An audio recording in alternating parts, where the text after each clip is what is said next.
The sky above Earth turned dark at noon. 3,000 warships emerged from hyperspace, blocking out the sun over every major city on the planet. People stopped in the streets and looked up. Children pointed at the massive shapes that hung in the clouds like metal mountains. No one screamed. No one ran. They simply watched in frozen silence as humanity realized they were not alone in the universe. Director Luna Park stood in the emergency command center beneath the mountains of Switzerland. Screens covered every wall, showing feeds from satellites, news channels, and military installations around the world. The ships were enormous. Each one stretched longer than any city on Earth.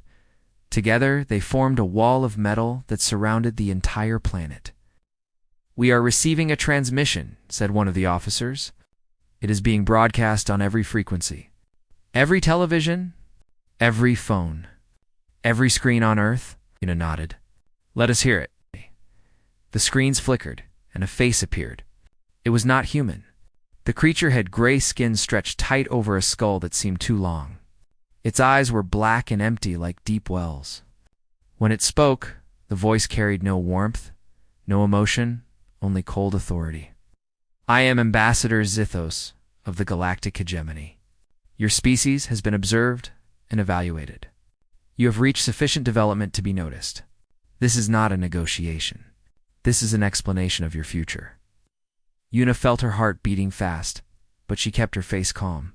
Around her, generals and politicians watched with pale faces and trembling hands. "The hegemony has ruled this galaxy for 10,000 years, Zithos continued. 4,000 species exist under our protection. You will now join them. In 30 rotations of your planet, you will deliver your first tribute. You may offer resources, labor, or your most talented individuals. The choice is yours. Refusal is not an option. Those who refuse cease to exist." The transmission ended. The screens returned to showing the ships that hung above Earth like a promise of death. General Morrison, the commander of Earth's combined military forces, slammed his fist on the table. "We fight. We have nuclear weapons. We have everything we have built for the last century. We do not surrender. And then what?" asked Dr. Lian Chen, the chief xenolinguist, who had been rushed to the command center. "They cross the stars to reach us. They have technology we cannot imagine. Our weapons would be toys to them. So we just give up," Morrison demanded. Una raised her hand for silence. She had been studying the transmission carefully, watching not just Zithos, but everything behind him. "Play it again," she said. "The full broadcast. Show me everything." The technicians replayed the message. This time Una pointed at the edges of the screen. "There, do you see them?" Behind Zithos, barely visible in the shadows, were other figures. Dozens of them. Hundreds. Different shapes. Different sizes. Some had scales. Some had fur. Some had no faces at all. They were watching the broadcast too. "Those are not hegemony officials," Una said quietly. "Those are the other species. The conquered ones? They are watching us right now. They want to see what we will do." Commander Samuel Okafor, a veteran of 3 wars, who had lost his faith in fighting long ago, leaned forward. "Why does that matter? They are slaves. They cannot help us." "Maybe not," Una agreed. "But they are listening. And that changes everything." She requested a private meeting with Ambassador Zithos. To everyone's surprise, he agreed. Perhaps he was curious. Perhaps he was bored. In 10,000 years of conquest, every species had reacted the same way. They begged, they fought, they surrendered. None of them had ever asked to talk. Una stood alone in a white room as a hologram of Zithos appeared before her. He towered over her, but she did not step back. "You wish to speak," Zithos said. "Speak. I have one question," Una replied. "What happens to species who pay tribute?" Zithos tilted his head slightly. "They survive. They serve. They continue. For how long?" There was a pause. Something flickered in those empty black eyes. "Long enough, that is not an answer. It is the only answer you will receive." But Una had studied history. She understood what empires did. They did not simply take tribute and leave their subjects in peace. They drained them slowly, generation after generation, until nothing remained but empty husks. You are not offering us survival, Una said. You are offering us a choice between quick death and slow death. Every species that paid tribute is gone now, or will be soon. That is the truth. Zithos stared at her for a long moment. You are perceptive for such a young species, but perception changes nothing. You will pay tribute, or you will burn. Those are your only options. Act. Una smiled. It was not a happy smile. We shall see. She returned to the command center and called an emergency meeting of the United Council. Presidents, prime ministers, generals, and scientists gathered from every nation. They expected her to present military strategies or surrender terms. Instead, she stood before them with fire in her eyes. They have given us two choices, she said. Pay tribute and die slowly. Refuse and die quickly. They believe those are the only options, because for 10,000 years, those were the only options any species ever saw. Oh, what else is there? Asked the Secretary General. Una looked at the screens showing the alien fleet. She thought about her grandmother, who had survived occupation and war. Her grandmother had taught her that the most powerful weapon against tyranny was not guns or bombs. It was memory. It was the stories that reminded people who they were and what they could become. They made a mistake, Una said. They are broadcasting to the entire galaxy. 4,000 conquered species are watching us right now.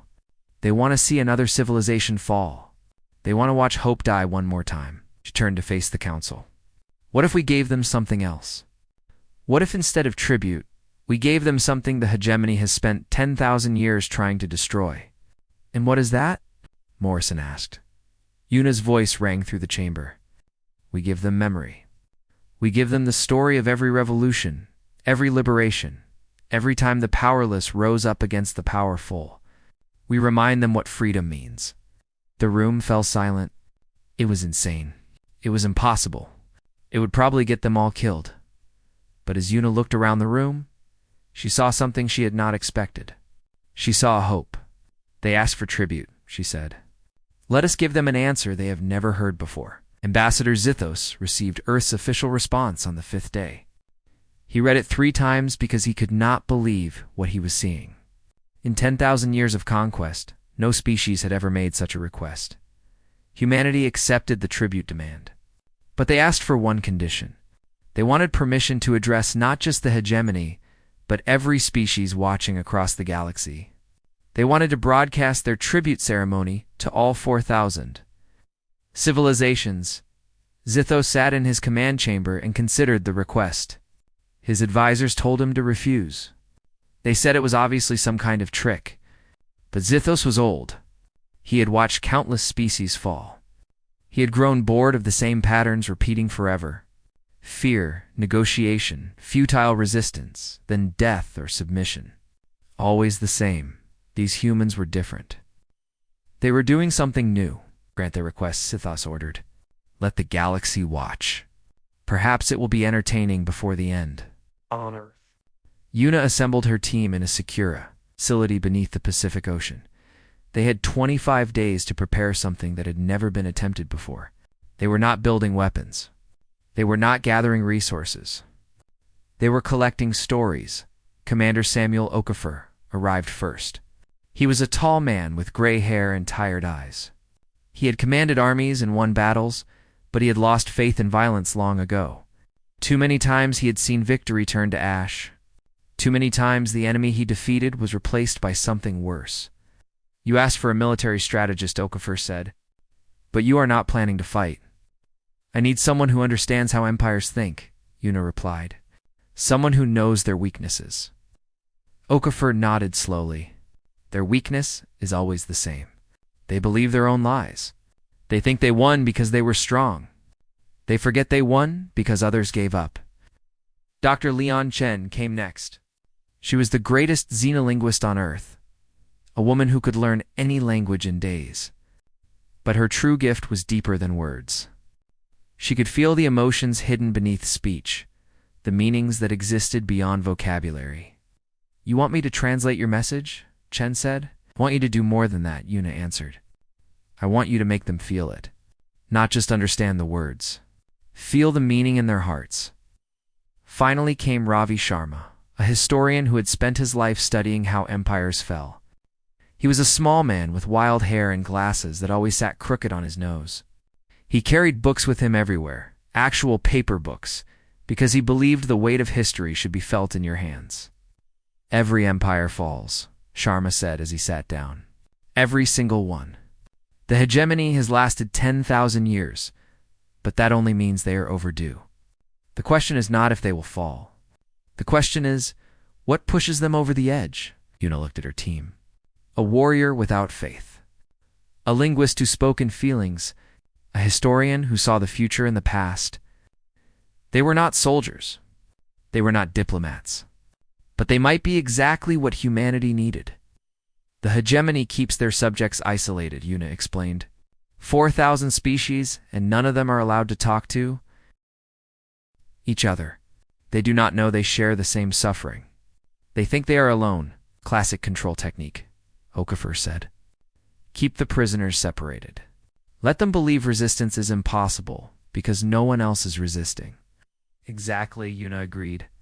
But for the first time, the hegemony has given us a platform. Every conquered species will be watching our broadcast. What if we use that moment to remind them they are not alone? They worked without rest. Sharma compiled humanity's history of resistance. The slaves who rose against their masters. The colonies that threw off their rulers. The ordinary people who stood against tanks and guns with nothing but their courage. Every revolution. Every liberation. Every time hope defeated despair, Chen studied how to encode these stories with emotional resonance. She discovered that certain patterns of sound and image could bypass language entirely and speak directly to the heart. She could make beings who had never heard of Earth feel the triumph of freedom, the ache of oppression, the fire of rebellion. Okafor analyzed the hegemony's military structure and discovered their fatal flaw. The conquering species at the top had grown soft over thousands of years. They no longer crewed their own ships or maintained their own systems. They relied on the very species they had conquered to do the work for them. Their fleet is crewed by slaves, Okafor said, with wonder in his voice. They built their empire on the backs of their victims. They never imagined those victims might turn against them. Far above Earth, aboard a hegemony warship, a junior officer named Kylan monitored the human broadcasts. She was not one of the ruling species. Her people had been conquered 12 generations ago. She had never known freedom. The word existed in her language only as an ancient myth. But as she watched the humans prepare, something stirred inside her. They were so small, so fragile. Their planet was nothing compared to the vastness of the hegemony. Yet they were not afraid. They were planning something, and even though she could not understand what, she felt drawn to it. Kylan had never questioned her place before. She served, because serving was all she knew. But for the first time, she found herself wondering what it would feel like to choose her own path. The day of the broadcast arrived. Across the galaxy, billions of beings tuned in. Some watched on massive screens in city centers. Others watched on tiny devices hidden from their overseers. Some had been ordered to watch as a reminder of their own defeat. Others watched in secret, hoping for something they could not name. Una stood in the broadcast center, cameras pointing at her from every angle. Her team surrounded her, their work complete. Everything they had built over 25 days was loaded and ready. One signal would send it across the stars. "This is insane," Okafor whispered. "You know that, right?" "Yes," Una agreed. But insanity is the only option they did not expect. The countdown reached 0. The broadcast began. Una looked into the camera. Behind her, the blue marble of Earth floated in space, beautiful and vulnerable. She took a deep breath and spoke.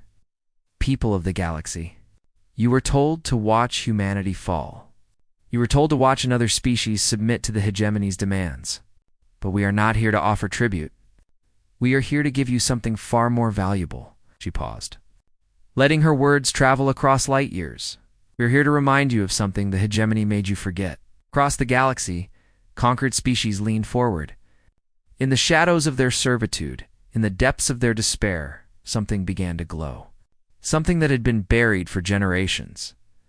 On her monitoring station, Kylan felt tears forming in her eyes. She did not understand why. She only knew that for the first time in her life she wanted to believe. Do you remember, Yuna asked the galaxy, what freedom felt like? The question hung in the silence of space. Do you remember what freedom felt like? Across 4,000 worlds, beings who had forgotten how to hope found themselves holding their breath. Yuna continued speaking. Her voice was calm, but something powerful burned beneath her words. Dr. Chen had done her work well. The broadcast carried more than sound and image. It carried feeling. It carried memory. 10,000 years ago, your ancestors knew something you have forgotten. They knew that every being has worth. They knew that life has meaning beyond service and survival. They knew the joy of choosing their own path. The hegemony took that knowledge from you. They buried it so deep you thought it was gone forever. The screens behind Yuna came alive. Images flowed across the galaxy. Not weapons. Not threats. Stories. She showed them the slaves of ancient Earth who broke their chains. She showed them the colonists who refused to bow to distant kings. She showed them the workers who stood together against those who exploited them. She showed them the peaceful marchers who faced bullets with linked arms. She showed them the walls that fell, the dictators who fled, the flags of freedom rising over ruined prisons, and Dr. Chen's encoding made them feel it. Species who had never seen a human face felt the weight of chains falling away. Beings who had no word for revolution felt their hearts racing with its fire. Creatures who had forgotten tears felt them sliding down their faces. This is not just our history, Yuna said. This is your history too. Before the hegemony came, your people fought for freedom. They dreamed of something better. They believed in themselves. That spirit is not dead. It has been sleeping, waiting, ready to wake. Ambassador Zithos watched from his command ship with growing alarm. He had expected surrender, dressed in fancy words. He had expected tricks and deceptions. He had not expected this. He had not expected to see his crew staring at the screens with strange lights in their eyes. Shut it down, he ordered. Block the transmission. Cannot, Ambassador, his communications officer replied. The officer was from a conquered species. His hands trembled over the controls. The signal is broadcasting on frequencies we cannot block. It is using quantum channels we do not control. What the officer did not say was that he did not want to block it. None of them did. The broadcast continued. Now Yuna spoke directly to the conquered. The hegemony tells you that resistance is impossible. They tell you that you are alone. But look around you. Look at the being beside you. Look at the species on the next world. You all suffer the same. You all serve the same masters. You all dream the same dreams in secret. She leaned forward, her eyes blazing. You're not alone. You have never been alone. They just made you believe you were. The transmission shifted. Now it showed something new. Not just stories, but instructions. How to communicate in secret. How to organize without being caught. How to resist without violence. How to stand together when standing alone seemed impossible. We are not giving you weapons, Yuna said. We are giving you something more powerful. We are giving you each other. Across the galaxy, something began to change. It started small. A factory worker who deliberately slowed her pace. A transport pilot who took a wrong turn that delayed a tribute shipment. A communication officer who forgot to report suspicious activity. Small acts. Tiny rebellions. But they spread like fire through dry grass. On her monitoring station, Kylan copied the transmission to a secret file. She did not know why. She only knew she had to save it. She had to keep these words alive. She had to remember what freedom felt like, even if she had never known it herself. What is happening? Asked one of her fellow officers. He was from a different conquered species, one that had served even longer than hers. I do not know, Kylan whispered. But I think the galaxy is waking up. In the Hegemony High Command, thousands of light years away, the ruling council watched the broadcast with fury and fear. They had built their empire on one simple truth. The conquered must never know hope. Without hope, there was no resistance. Without resistance, There was no threat. The humans had just broadcast hope to the entire galaxy. Destroy Earth immediately, the High Admiral commanded. Make an example of them. Show everyone what happens to those who defy us. Ambassador Zithos received the order. His fleet was already in position. 3,000 warships with enough firepower to shatter a planet. He could end the human race in minutes, but when he gave the command, nothing happened. Sir, his weapons officer said. The officer's voice was strange, thick, like he was struggling with something he had never felt before. The crew is not responding. Zithos looked around his bridge. He saw faces from a dozen conquered species. They had served the hegemony all their lives. Their parents had served. Their grandparents had served. They did not know any other way, but now they stood frozen at their stations. They had heard the broadcast. They had felt the words. And something inside them was breaking free. You will obey, Zithos commanded. His voice cracked with authority that had never been questioned. Kylan stepped forward. She was trembling. Every instinct in her body screamed at her to stay silent, to obey, to survive. But she heard Yuna's voice echoing in her mind. Do you remember what freedom felt like? No, Kylan said. It was the first time she had ever spoken that word to a master. Zithos stared at her. In 10,000 years, no conquered being had ever refused a direct order on a hegemony bridge. What did you say? No, Kylan repeated. Her voice grew stronger. We will not fire on them. We will not destroy the only ones who ever believed we could be free. One by one, the other officers stepped away from their stations. They did not speak. They did not need to. Their silence was louder than any words. Zithos looked at his bridge crew, at the beings he had commanded for decades, and saw strangers looking back at him. No, not strangers. He saw what they had always been beneath their obedience. He saw people. People with dreams they had been forced to forget. People with spirits they had been taught to hide. Reports flooded in from across the fleet. Other ships were refusing orders too. Some crews had taken control of their vessels. Others had simply stopped working. The great tribute fleet, the pride of the hegemony, was frozen in space because the slaves who ran it had remembered they were not slaves at all. On Earth, Yuna watched the chaos unfold with tears streaming down her face. It was working. Against all odds, it was working.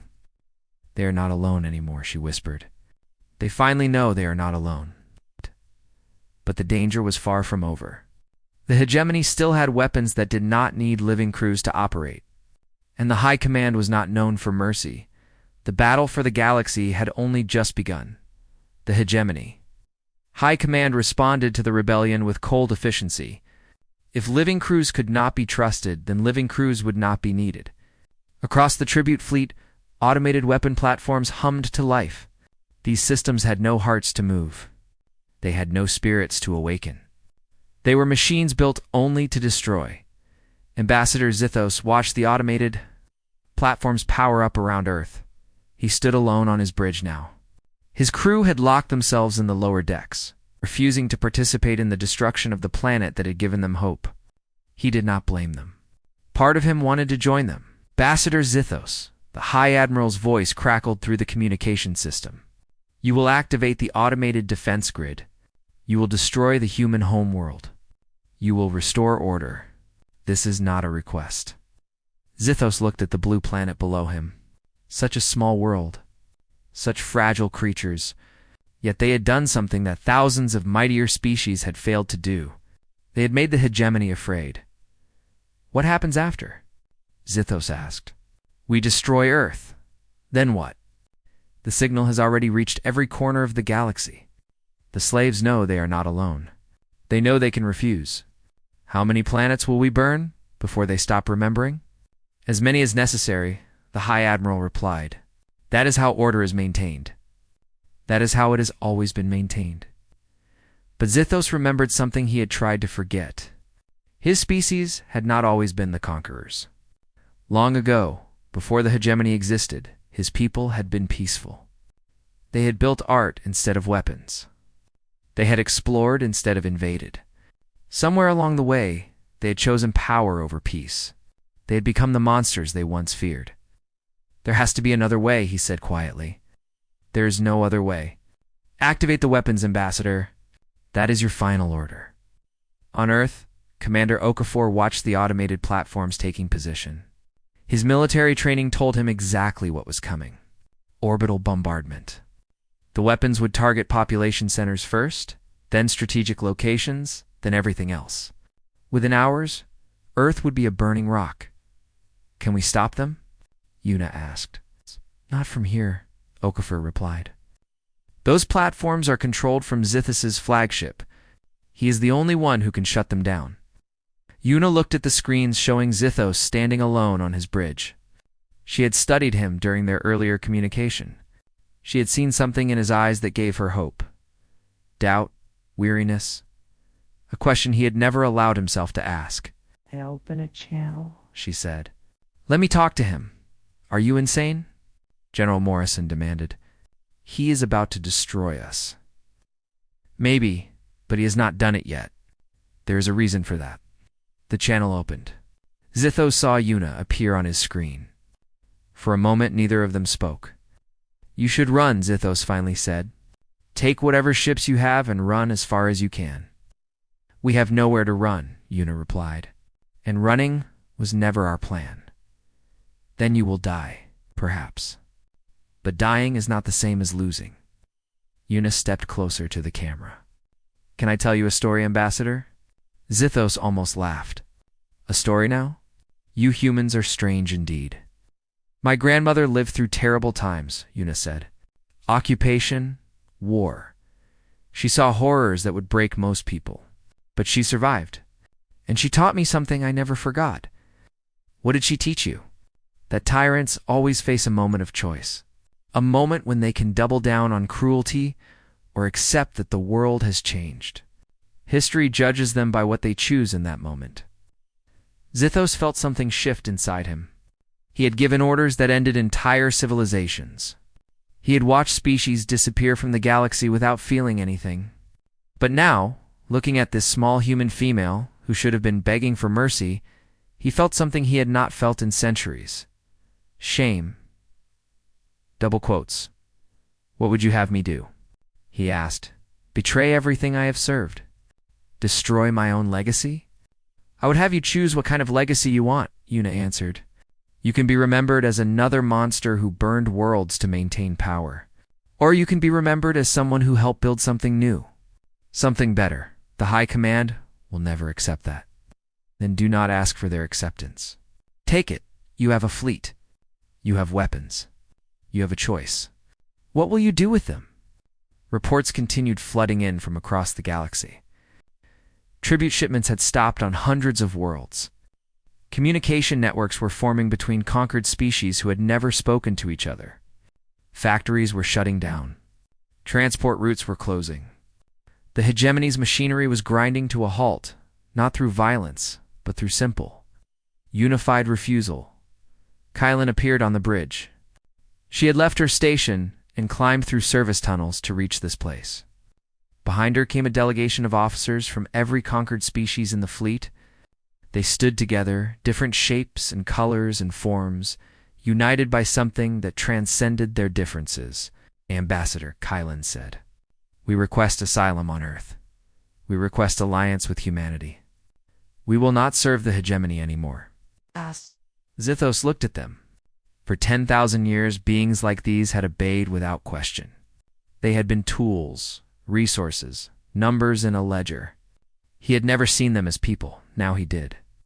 "The automated platforms," Zithos said slowly. "I control them from this bridge." "Yes," Kylan replied. "You can use them to destroy Earth, or you can use them for something else." Zithos turned to look at the weapons display. The platforms were locked on target. One command would end the human race. One command would restore order. One command would prove that the hegemony was still invincible. Or one command could change everything. He thought about his people before they became conquerors. He thought about the art they had created, the dreams they had chased, the hope they had felt before they traded it for power. He thought about 10,000 years of blood and ash. and the cold emptiness that had replaced his heart. Maybe it was not too late. Maybe even monsters could choose to stop. Zithos input the command. The automated platforms turned. Their weapons pointed not at Earth, but at the hegemony command ship that hung at the edge of the system. The High Admiral's vessel, the heart of the fleet. "What are you doing?" The High Admiral screamed through the communication channel. "Something I should have done long ago," Zithos replied. "I am choosing a different legacy." He transmitted a message to every ship in the fleet, to every world in the galaxy, to every being who had ever served under the hegemony's shadow. The humans asked what tribute we demanded. They gave us something we did not expect. They gave us the courage to remember who we were before chains. I am Ambassador Zithos of the Galactic Hegemony, and I say the hegemony is over. Let a new age begin. On Earth, Una watched Zithos turn against his masters. Around her, the command center erupted in cheers. But she did not celebrate. She understood that the battle was not won. The High Command still had resources. Other fleets still patrolled the galaxy. Loyalists still believed in the old order, but something fundamental had shifted. The myth of hegemony invincibility had shattered. And once a myth dies, it can never truly return. "What happens now?" Okafor asked. Una smiled. "Now we find out if the galaxy is ready for something new." The hegemony did not fall in a single day. Empires that ruled for 10,000 years do not collapse overnight. But they do collapse. And once the first crack appears, others follow until the whole structure comes tumbling down. The revolution spread like sunrise across the galaxy. World after world stopped paying tribute. Species that had been forbidden from speaking to each other built communication networks that burned with messages of hope.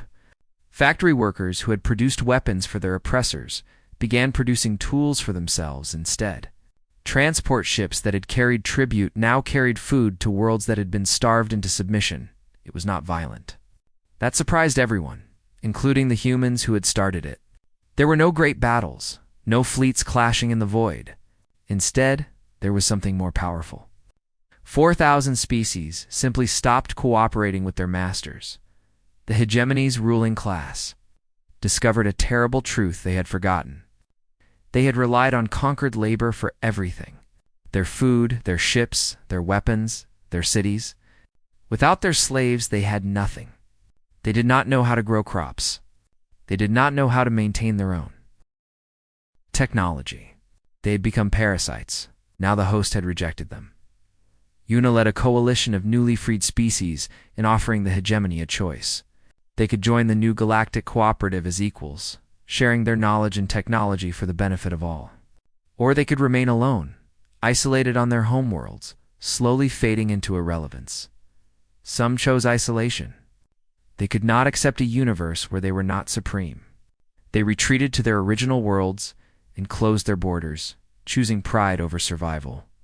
But others chose differently. Many of the younger generation had grown up questioning the old ways. They had seen the emptiness of power without purpose. They welcomed the chance to build something new. 1 year passed. Then another. The galaxy transformed in ways no one had imagined possible. On hundreds of worlds, statues of hegemony leaders were pulled down. Not in anger, but in celebration. Children played in squares where monuments to tyranny had stood for centuries. Artists painted murals depicting the awakening.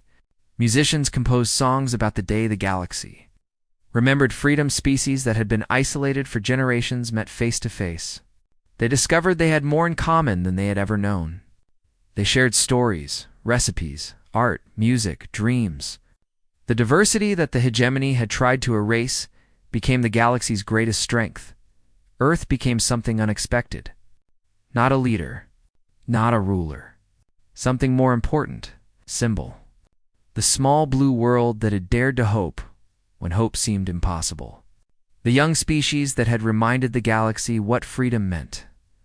The first Galactic Cooperative Assembly was held on a station built in neutral space. It was the largest gathering in galactic history. Representatives from 5,000 species came together to create a new future. Not conquerors and conquered. Not masters and slaves. Equals. Ambassador Zithos stood among them. He had become something he never expected, a voice for reconciliation, a bridge between the old order and the new. Some still hated him for what he had done in service of the hegemony. Others honored him for what he had done to end it. He accepted both. "We must remember our history," Zithos said in his address to the assembly. "Not to dwell in pain, but to learn from it. The hegemony rose because we forgot that power without wisdom becomes tyranny. We must never forget again." A new tradition began that day.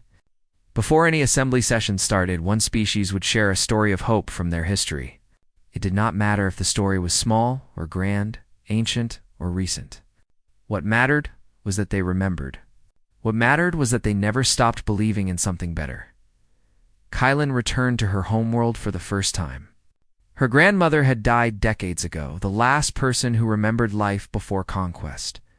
But Kylan carried something her grandmother never had: freedom. She became a teacher.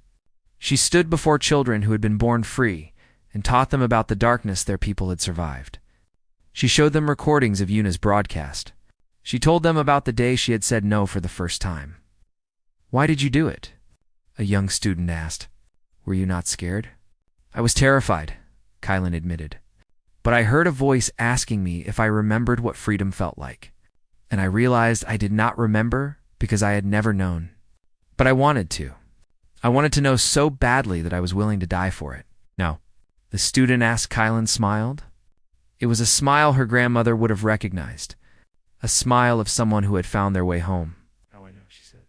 "Now I will never forget." On Earth, a monument was built at the site of the broadcast center. It was a simple structure, a ring of stones from every nation on the planet surrounding a single flame that never went out. The inscription was written in 100 human languages and 1,000 alien ones. When asked for tribute, humanity gave the galaxy something priceless: the memory of who they were before chains. Yuna stood before the monument on the anniversary of the broadcast. She was older now. Gray had appeared in her hair.